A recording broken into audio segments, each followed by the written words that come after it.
5 meses con más dudas que certezas. En ese marco va a haber sorpresa la próxima semana con el gas y también con los alimentos de la población. Condeno.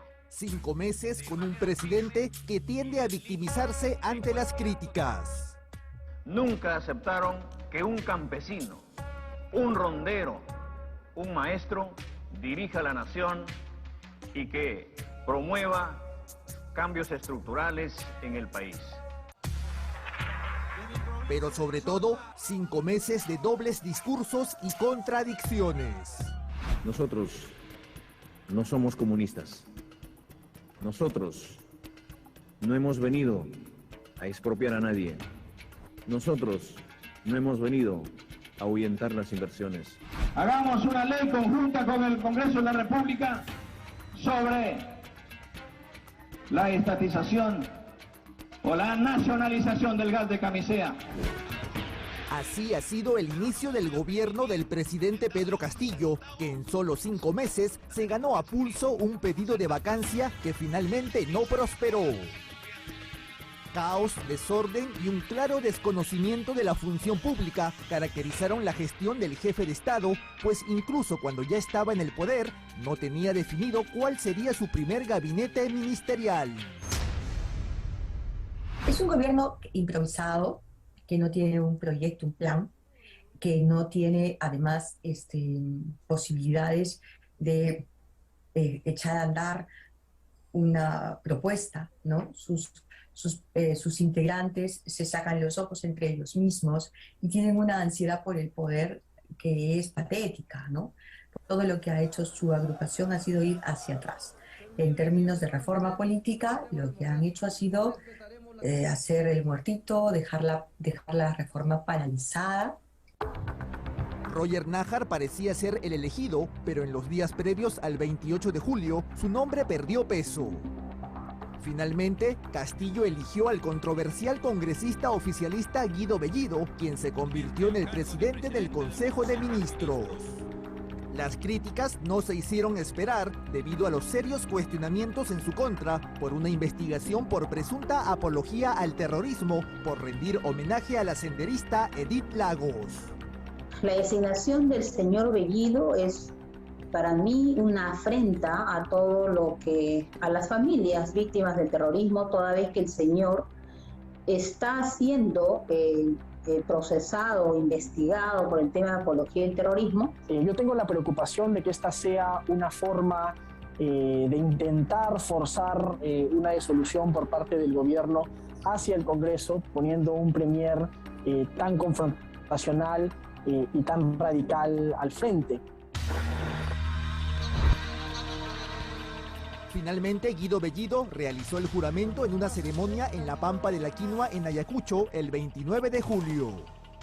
Por la noche, juraría el resto del gabinete en el Centro de Convenciones de Lima en San Borja. Sin embargo, este acto oficial tuvo inconvenientes, pues se retrasó por horas, ya que no estaban confirmadas las designaciones del ministro de Economía y el ministro de Justicia.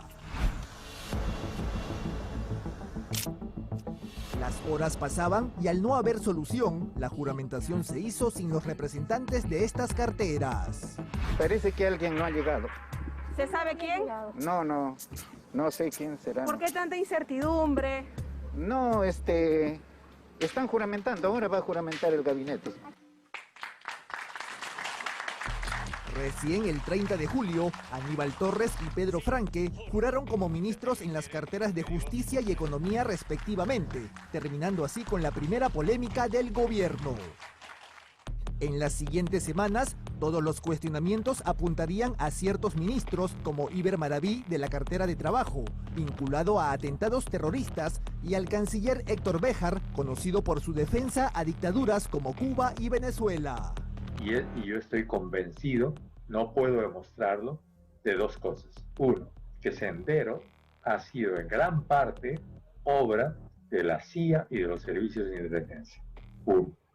Y dos, que gran parte de las operaciones de división de la izquierda tienen algo que ver con los servicios de inteligencia enemigos. El ministro de Relaciones Exteriores, Héctor Béjar, fue el primero en dejar el gabinete y renunció a los 19 días de gestión tras conocerse este tipo de declaraciones que hizo en los meses previos a las elecciones.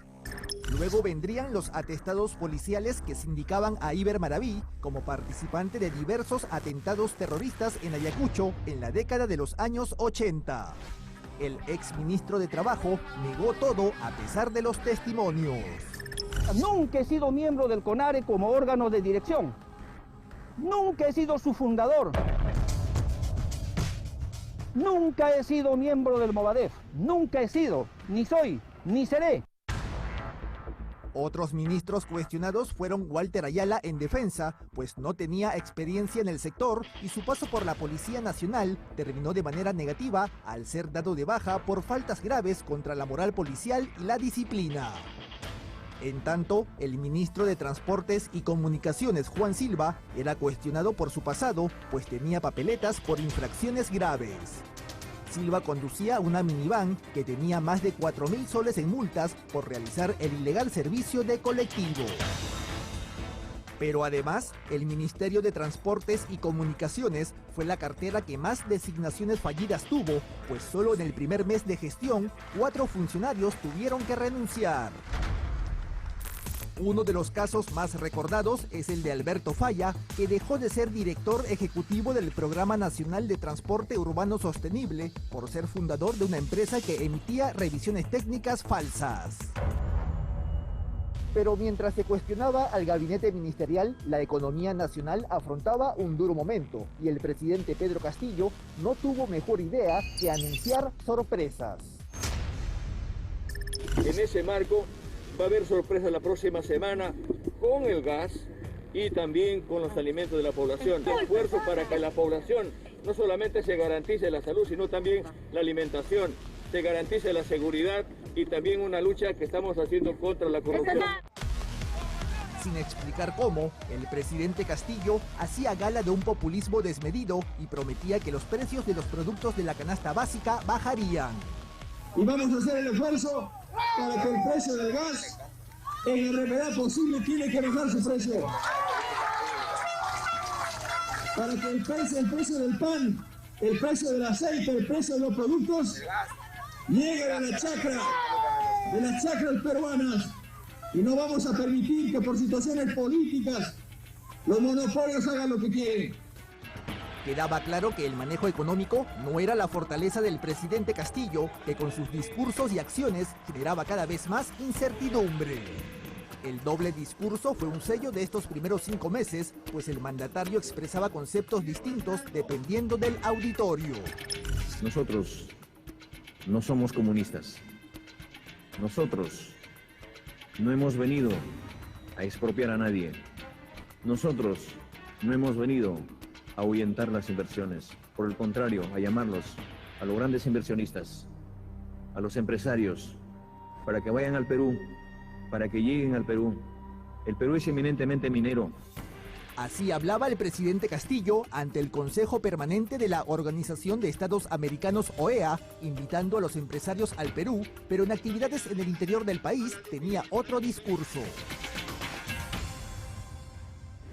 Lo de la Asamblea Nacional Constituyente, que es un grito popular, lo dijimos ante el Congreso de la República.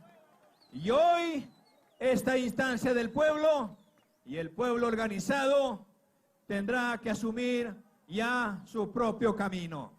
Yo me ratifico que así como el 28 de julio juramos por esa nueva Constitución, hoy ¿a quién le corresponde hacerla entonces? A mí me parece que Pedro Castillo no tiene convicciones realmente, porque a él lo que le interesa es el poder. Entonces va negociando poquito por aquí, poquito por allá, dice lo que quiere escuchar el auditorio, pero luego a la hora de tomar decisiones empieza a ser presionado por sus aliados, por la gente con la que ha negociado para llegar al poder. Entonces, en realidad, el doble discurso para él es algo normal. Para construir un país más igualitario. Y mientras el presidente trataba de convencer a los empresarios y a la vez a las masas populares, el gabinete Bellido caía y asumía el reto la expresidenta del Congreso, Mirta Vázquez.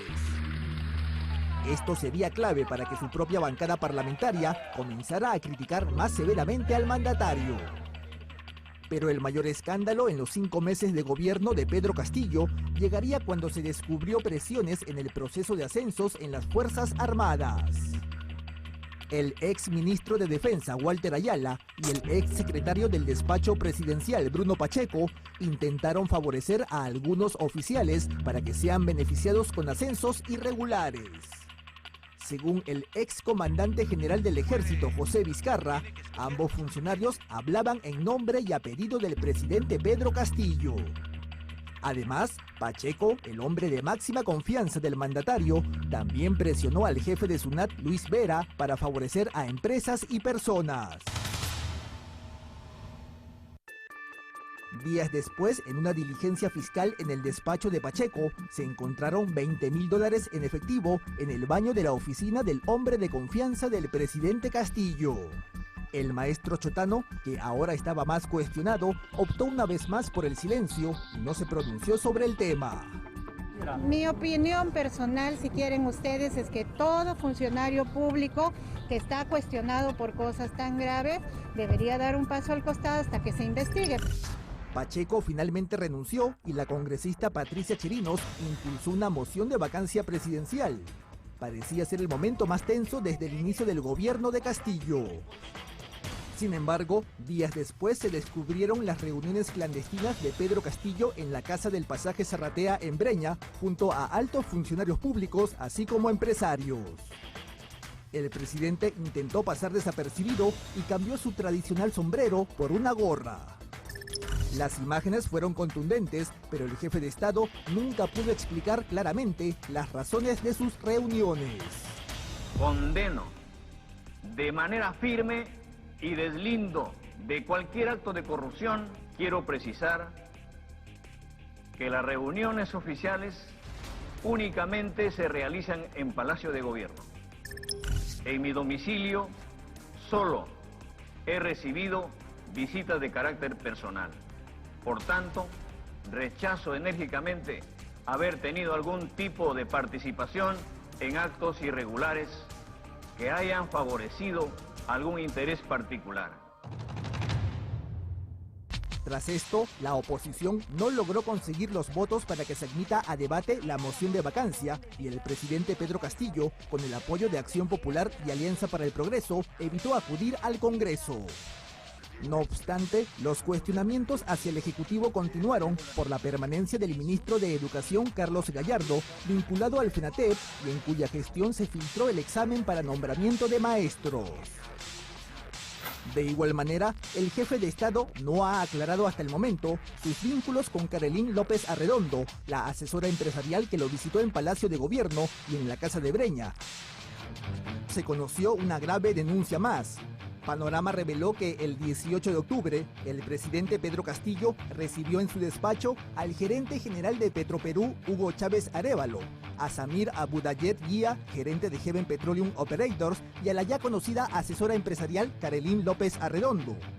Días después de la visita, la empresa de Abudayet ganó una licitación en Petroperú para venderle biodiesel por $74 millones. Es decir, el presidente Castillo reunió en su despacho al comprador y al vendedor de un producto específico que fue requerido por el Estado curiosamente después de dicha reunión, y en la que finalmente solo la empresa de Abudayet participó sin competencia. La Contraloría General de la República, el Ministerio Público, la Procuraduría General Anticorrupción y el Congreso investigarán este grave hecho.